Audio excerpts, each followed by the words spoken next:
نئی زندگی۔ حضور کی خوشخبری یہ ہے ثم تکون خلافۃ علی منہاج النبوہ، پھر ایک دور آئے گا خلافت علی منہاج النبوہ کا۔ یہ محمد الرسول اللہ کی نوید ہے، وہو صادق المصدوق، وہ سچے ہیں، ان کی صداقت پر خود اللہ گواہ ہے، لہذا وہ دور آ کر رہے گا، اس میں کسی بھی بندہ مومن کے لیے کسی شک و شبے کی کوئی گنجائش نہیں۔ اگلی حدیث اگلی سنیے، اب جب یہ دور آئے گا تو عالمی ہوگا، جیو ورلڈ آرڈر نہیں ہوگا، جسٹ ورلڈ آرڈر ہوگا۔ یہ نیو ورلڈ آرڈر NWO، حقیقت میں جیو ورلڈ آرڈر ہے JWO، لیکن اسی کو بدلنا ہے جسٹ ورلڈ آرڈر آف اسلام، اور وہ گلوبل ہوگا۔ دو حدیثوں کا تذکرہ کر دوں۔ حضرت ثوبان حضور کے ایک آزاد شدہ غلام تھے، وہ روایت کرتے ہیں، مسلم شریف کی روایت ہے، یہ صحیحین میں فرماتے ہیں کہ حضور نے ارشاد فرمایا ان اللہ زوالی الارض فرائیت مشارقها ومغاربها وان امتی سیبلغ ملکها ما سئل لی منها، رواہ مسلم رحمہ اللہ۔ حضور فرماتے ہیں اللہ تعالیٰ نے میرے لیے پوری زمین کو لپیٹ دیا، یہاں تک کہ میں نے اس کے سارے مشرق دیکھ لیے، سارے مغرب دیکھ لیے، اور سن لو مجھ سے، ٹیک اٹ فرام می، میری امت کی حکومت ان تمام علاقوں پر قائم ہو کر رہے گی جو مجھے زمین کو لپیٹ کر اور سکیڑ کر دکھا دیے گئے۔ گلوبل ہوگی کہ نہیں؟ دوسری حدیث سنیے، یہ پھر مسند احمد ابن حنبل کی ہے۔ حضرت مقداد ابن اسود رضی اللہ تعالی عنہ فرماتے ہیں حضور نے فرمایا لا يبقى على ظهر الارض بيت وبر ولا مدر الا ادخله الله كلمة الاسلام بعز عزيز وذل ذليل اما يعزهم الله فيجعلهم من اهلها او يذلهم فيدونون لها۔ یہ ہے حدیث مسند احمد ابن حنبل کی۔ اور حضرت مقداد فرماتے پھر میں نے کہا اچھا تب تو ہو جائے گی وہی بات وَيَكُونَ الدِّينُ كُلُّهُ لِلَّهِ، دین کل کا کل اللہ کے لیے ہو جائے گا۔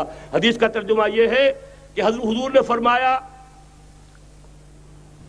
روئے زمین پر نہ کوئی اینٹ گارے کا بنا ہوا گھر رہے گا، نہ کوئی اونٹ کے بالوں کے بنے ہوئے کمبلوں کا خیمہ رہے گا جس میں اللہ تعالیٰ کلمہ اسلام کو داخل نہ کر دے۔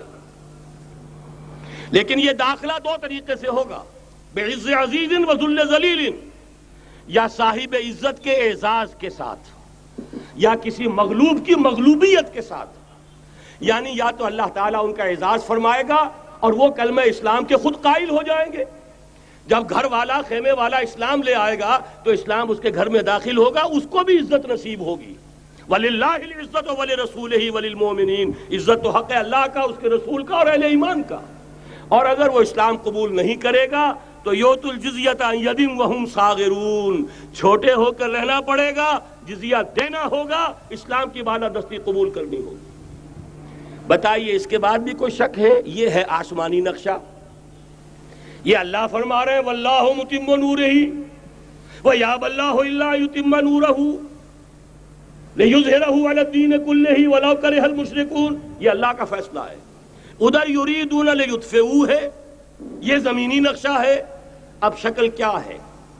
اب میں آپ سے عرض کر دوں کہ ان دونوں کے مابین جو خلا نظر آ رہا ہے، کوئی شخص یقین کے ساتھ نہیں کہہ سکتا کہ اب حالات کا کیا رخ ہوگا، اس لیے کہ ظاہر بات ہے قرآن مجید میں مستقبل کے بارے میں خود حضور سے کہلوایا گیا وَإِنْ أَدْرِي أَقَرِيبٌ أَمْ بَعِيدٌ مَا تُوعَدُونَ۔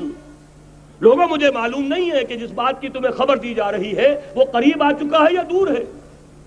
وَإِنْ أَدْرِي لَعَلَّهُ فِتْنَةٌ لَكُمْ وَمَتَاعٌ إِلَىٰ حِينٍ، اور میں نہیں جانتا، ہو سکتا ہے اللہ کچھ اور مہلت دے دے تمہیں اور کچھ اور آزمائش جو ہے اس کے لیے تمہارے لیے کوئی اور مہلت عطا فرما دے، ہو سکتا ہے۔ تو میں بھی کسی دعوے سے نہیں کہہ رہا، لیکن دو امکانات ہیں۔ امکان نمبر ایک کیا ہے؟ ابھی عالم اسلام کا ایک سالڈ بلاک ہے جو یہودی ورلڈ آرڈر کی نگاہوں میں کھٹک رہا ہے۔ میں کھٹکتا ہوں دل یزداں میں کانٹے کی طرح۔ اگرچہ ان کی اسٹریٹجی کیا ہے؟ ایک ایک کر کے ان کے حصے بکھرے کر کے تیا پانچا کرو۔ ابھی وہ بلاک کون سا ہے؟ ایران ہے، افغانستان ہے، پاکستان ہے، اور روسی ترکستان سے آزاد ہونے والی جو ریاستیں ہیں، یہ ایک سالڈ بلاک ہے۔ یہ عجمی مسلمان عربی نہیں، عربی گئے، یہ نوٹ کر لیجئے، اس لیے کہ عربوں کو اللہ نے فضیلت دی تھی، محمد ان میں سے تھے صلی اللہ علیہ وسلم، یہ رتبہ بلند ملا جن کو مل گیا۔ لیکن ساتھ ہی اللہ نے دھمکی بھی دے دی تھی سورہ محمد میں، ان تتولوا یستبدل قوما غیرکم، اگر تم پیٹھ دکھا دو گے اس مشن کو جو ہم نے تمہارے حوالے کیا ہے، تمہیں ہٹائیں گے، کسی اور کو لے آئیں گے۔ اور یہ بات ہو چکی ہے 13ویں صدی عیسوی میں، 1258 میں جب سقوط بغداد ہوا ہے، عربوں کے ہاتھ سے عالم اسلام کی قیادت چھین لی گئی، معزول کر دیے گئے۔ اس کے بعد قیادت کن کے ہاتھوں میں آئی؟ ترکوں کے ہاتھ میں، ترکان تیموری ہندوستان میں، ترکان صفوی ایران میں، ترکان سلجوقی مڈل ایسٹ میں، اور ترکان عثمانی کا تو کہنا ہی کیا ہے، وہ ایشیا مائنر سے چل کر آپ کو معلوم ہے کہ مشرقی یورپ کا کتنا بڑا علاقہ، دی گریٹ آٹومان امپائر اس صدی کے آغاز تک قائم تھی۔ اس صدی میں عجیب عجیب معجزے ہوئے ہیں۔ گریٹ آٹومان امپائر جو 3 بر اعظموں پر محیط، نام و نشان ختم۔ The great U S S R, نام و نشان ختم۔ اب تو روس صاحب ایک ملک کی حیثیت سے رہ گئے۔ یہ اس صدی میں دو اور وقت نہیں ہے میں اور آپ کو کیا بتاؤں، اس صدی میں تو بڑے بڑے عجیب عجوبے ہوئے ہیں، بڑی بڑی 2 عظیم جنگیں ہو چکی ہیں، تیسری جو ہے سر پر کھڑی ہے، دور نہیں ہے، جس کو حدیث میں کہا گیا ہے الملحمۃ العظمی، تاریخ انسانی کی عظیم ترین جنگ، اور وہی صلیبی جنگ جس کا آغاز بوسنیا سے ہو چکا ہے۔ بہرحال اس وقت جو میں کہہ رہا تھا، ورنہ میرے پاس تو یعنی یہ کہ درد دل کہنے کے لیے وقت نہیں ہے، مجھے اپنی بات کو محدود کرنا پڑ رہا ہے، لیکن میں اب آ رہا ہوں اصل موضوع کی طرف، کہ ایک امکان تو یہ ہے کہ اس بلاک میں اسلام کا احیاء ہو، اور اس کے لیے کچھ نویدیں بھی موجود ہیں احادیث نبویہ میں۔ وہ تو آپ نے سنا ہوگا اقبال کا شعر، میرے عرب کو آئی ٹھنڈی ہوا جہاں سے، میرا وطن وہی ہے، میرا وطن وہی ہے۔ حدیث میں آتا ہے یخرج ناس من المشرق یوتئون للمہدی، یعنی سلطان ہی، مشرق سے فوجیں نکلیں گی کہ جو کہ مہدی کی حکومت قائم کریں گی۔ یہ مہدی اہل تشیع کے مہدی اور ہیں، ہمارے مہدی اور ہیں۔ اہل تشیع کے عقیدے کے مطابق ان کے بعد میں امام جو روپوش ہو گئے تھے وہ امام مہدی ہیں، وہ ظاہر ہو جائیں گے، ابھی امام غائب ہیں، پھر وہ ظاہر ہو جائیں گے۔ ہمارے نزدیک یہ مہدی پیدا ہوں گے یا ہو چکے ہوں، اور یہ ہوں گے حضرت فاطمہ کی نسل ہی سے رضی اللہ تعالی عنہا، لیکن عالم عرب کے اندر پھر ایک طاقت بن کر ابھریں گے، باطل کی قوتوں کے خلاف جہاد کریں گے، لیکن ان کو مدد آئے گی 2 طرف سے، ایک زمینی مدد آئے گی مشرق سے، ایک آسمانی مدد آئے گی، عیسیٰ ابن مریم کا نزول، حضرت مسیح علیہ السلام جو زندہ آسمان پر اٹھائے گئے تھے نازل ہوں گے، اور در حقیقت ان 2 مددوں کے نتیجے میں پھر یہود کا قلع قمع ہوگا، اور یہی گریٹر اسرائیل ان کا گریٹر گریو یارڈ بن کر رہے گا، عظیم تر قبرستان بن کر رہے گا۔ اس کی بڑی واضح حدیثیں موجود ہیں، اس کی بڑی تفصیلی خبریں موجود ہیں، یہ احادیث کی کتب کے اندر، بدقسمتی سے ہماری اس کی طرف توجہ نہیں۔ ایک تو یہ ہو سکتا ہے، اسی طریقے سے ایک اور حدیث ہے، یخرج من خراسان رایات سود، اور یہ مسلم شریف کی روایت ہے، نوٹ کیجئے گا، نہیں ترمذی شریف کی روایت ہے، یخرج من خراسان رایات سود لا یردها شیء حتی تنصب بإیلیا، اور خراسان حضور کے زمانے میں آج کے افغانستان کا نام تھا۔ یہ افغانستان میں جو جہاد ہوا ہے، غلطیاں ہوئی ہیں اور غلطیوں کا خمیازہ بھگت رہے ہیں، یہ تو اللہ تعالیٰ کی سنت ہے جس میں اللہ نے صحابہ کو بھی ایگزمپٹ نہیں کیا، غلطی کی سزا دی ہے۔ 35 صحابہ کی غلطی غزوہ احد میں ہوئی، جہاں سے حکم تھا کہ مت ہٹنا، 50 میں سے 35 ہٹ گئے، نتیجہ کیا نکلا؟ فتح شکست میں بدل گئی، 70 صحابہ شہید ہو گئے۔ اللہ تعالیٰ نے فرمایا وَلَقَدْ صَدَقَكُمُ اللَّهُ وَعْدَهُ إِذْ تَحُسُّونَهُم بِإِذْنِهِ حَتَّى إِذَا فَشِلْتُمْ وَتَنَازَعْتُمْ فِي الْأَمْرِ وَعَصَيْتُمْ مِن بَعْدِ مَا أَرَاكُم مَّا تُحِبُّونَ۔ مسلمانوں، ہم سے گلہ نہیں کر سکتے، ہم نے اپنا وعدہ سچا کر دکھا دیا تھا، جبکہ تم انہیں گاجر مولی کی طرح کاٹ رہے تھے، لیکن جب تم ڈھیلے پڑ گئے، تم نے ڈسپلن کو توڑا، تم نے اختلاف کیا تو سزا دی ہم نے۔ تو اگر صحابہ کرام رضوان اللہ تعالی علیہ مجمعین خیر الناس بعد الانبیاء، پوری نوع انسانی کے اندر انبیاء کے بعد بلند ترین انسان، اگر ان کی بھی غلطی کا خمیازہ جو ہے اللہ نے چکھایا، کیوں چکھایا؟ ضروری تھا، آئندہ کے لیے سبق ہو جائے۔ یہ وَلِيُمَحِّصَ مَا فِي قُلُوبِكُمْ، تاکہ تمہارے دلوں کے اندر اگر کہیں کوئی کھوٹ ہے اور پاک کر دیں ہم۔ اس لیے بہرحال غلطیاں ہوئی ہیں افغانستان میں، ایک امام کے ساتھ بیعت نہیں تھی، بلکہ بدقسمتی اور بڑھ کر یہ ہے بیعت کر کے توڑ دی۔ عبد الرسول سیاف صاحب کے ہاتھ پر ہمارے پاکستان کے 7 گروپ جو تھے، انہوں نے عین حرم میں بیٹھ کر بیعت کی اور پاکستان آ کر بیعت توڑ دی۔ سزا اس کی مل رہی ہے، آپس کی خانہ جنگی یوں ہی نہیں ہو رہی، کوئی سبب ہے، لہذا یہ سزا تو ملے گی، لیکن جتنا خون یہاں پر خلوص کے ساتھ دیا گیا ہے اس کی مقدار بھی کم نہیں ہے۔ یہاں سے خیر برآمد ہوگا۔ اور دوسری بات اپنے بارے میں نوٹ کر لیجئے، یہ پاکستان، بچا کھچا Pakistan, what remains of Pakistan, یہ اصل میں ہے کیا؟ مولانا بہت خوبصورت انداز میں فرما رہے تھے، یہ 313 نہیں تھے، اسلام تھا۔ اسی طرح نوٹ کیجئے، پاکستان نہیں ہے، 4 صدیوں کی تجدیدی مساعی کا حاصل ہے۔ آپ نے کبھی نوٹ کیا ختم نبوت کے بعد اب سب سے اونچا منصب کس کا ہے؟ مجددین۔ سنن ابی داؤد کی روایت، ان اللہ یبعث فی ہذہ الامہ علی راس کل 100 عام من یجدد لها دینہا۔ اور نوٹ کیجئے کوئی بات ہے، 1000 برس تک سارے مجدد عالم عرب میں پیدا ہوئے، جیسے ہی دوسرا 1000 سال شروع ہوا، الف ثانی کا مجدد اعظم شیخ احمد سرہندی کہاں تھا؟ صنم خانہ ہند میں حاضر ہوا۔ میں شیخ مجدد کی لحد پر، وہ خاک کے ہے زیر فلک مطلع انوار، گردن نہ جھکی جس کی جہانگیر کے آگے، جس کے نفس گرم سے ہے گرمی اعرار۔ وہ پھر 12ویں صدی کا مجدد اعظم امام الہند شاہ ولی اللہ دہلوی، 13ویں صدی کا مجدد اعظم سید احمد بریلوی، اس کے خون کا امین اور اس کے ساتھ کے شہداء کے خون کا امین، ان کے جسموں کا امین آپ کا خطہ ہزارہ، آپ کا خطہ سوات، اس میں ان کی جانیں ہیں جو دی گئی ہیں۔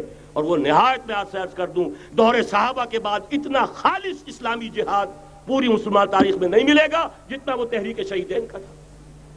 14ویں صدی ہجری میں شیخ الہند جیسا مجاہد اعظم کہ انگریز نے گرفتار کر کے قید بھی کیا ہے، تو کہاں؟ ہندوستان میں نہیں، کہاں؟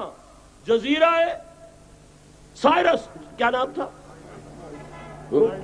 مالٹا، جزیرہ مالٹا بحر روم میں۔ اقبال کے نفس سے ہے لالے کی آگ تیز، ایسے غزل سرا کو چمن سے نکال دو۔ کہیں ہندوستان کی کسی جیل میں ہوا تو شاید اس کے نفس کی گرمی ہی سے کوئی حرارت پیدا ہو جائے۔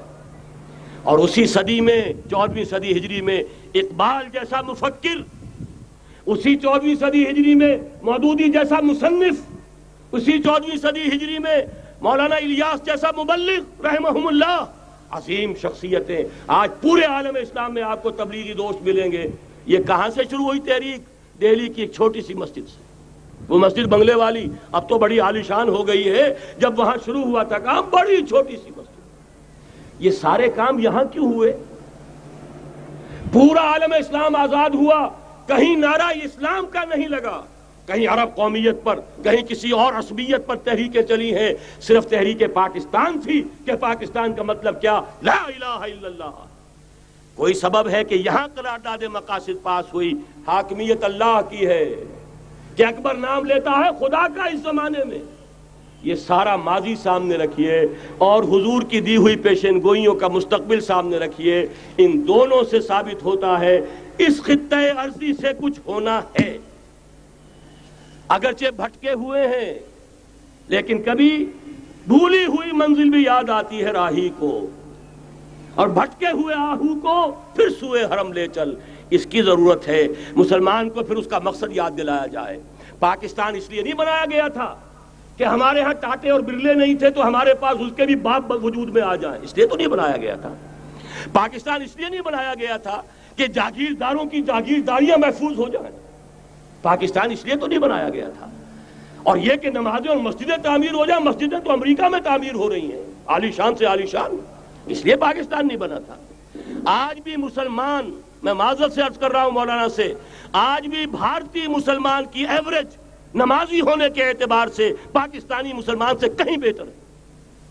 آج بھی برقع نظر آ جائے گا تو ہندوستان میں نظر آ جائے گا. میں نے اپنی آنکھوں سے دیکھا چند سال پہلے جب مکہ مسجد حیدرآباد دکن میں 3 دن مسلسل میری تقریریں ہوئی ہیں، 10,000 مرد اور 5,000 خواتین، اور ان میں سے کوئی بغیر برقعے کے نہیں تھی. ایک سیلاب نظر آ رہا تھا برقعوں کا کہ جب جلسہ ختم ہوا ہے رات کے 12 بجے 3 دن تک متواتر. یہاں کہاں نظر آئے گا برقع آپ کو؟ یہاں تو جس کے بعد 2 پیسے ہو گئے اس نے سب سے پہلے برقع اتار کے پھینک دیا. معلوم اچھی طرح سمجھ لیجئے یہ چیزیں تو وہاں زیادہ ہیں یہاں کی نسبت. اصل ضرورت تھی کہ یہاں اس نظام کو قائم کیا جائے، وہ نظام عدل اجتماعی، وہ جس میں حریت ہو، جس میں عام آدمی بھی خلیفہ وقت کو ٹوک سکے. یہ کرتا کیسے بن گیا؟ ایک خاتون بھی کھڑی ہو کر دامن پکڑ لے، عمر تمہیں کیا حق ہے کہ ہمارے مہر کے اوپر پابندی لگا رہے ہو، جبکہ اللہ نے نہیں لگائی. اللہ قرآن میں قنطارہ کا لفظ استعمال کر رہا ہے. ڈھیروں سونا دے دے کوئی شخص اپنی بیوی کو مہر کے اندر، طلاق دیتے وقت اس میں سے کچھ نہیں لے سکتا. آپ کون ہوتے ہیں ہمارے حق کے اوپر پابندی لگانے والے؟ اور عمر نے کہا آج ایک بڑھیا نے وہ اب عمر کو دین سکھایا، آرڈیننس واپس. حضرت سعد بن ابی وقاص رضی اللہ تعالی عنہ جو فاتح ایران تھے، وہ گورنر ایسے ہی نہیں بن گئے تھے ریوڑیاں بٹی ہو اور گورنری مل گئی ہو. وہ تو خود فاتح تھے ایران کے، اس لیے گورنر تھے. صرف ایک پرچہ پہنچا ہے بارگاہ خلافت میں، حضرت عمر فاروق کے پاس انفارمیشن آئی سعد نے اپنے گھر کے باہر ڈیوڑی بنا لی ہے اور ایک دربان کھڑا کر دیا ہے.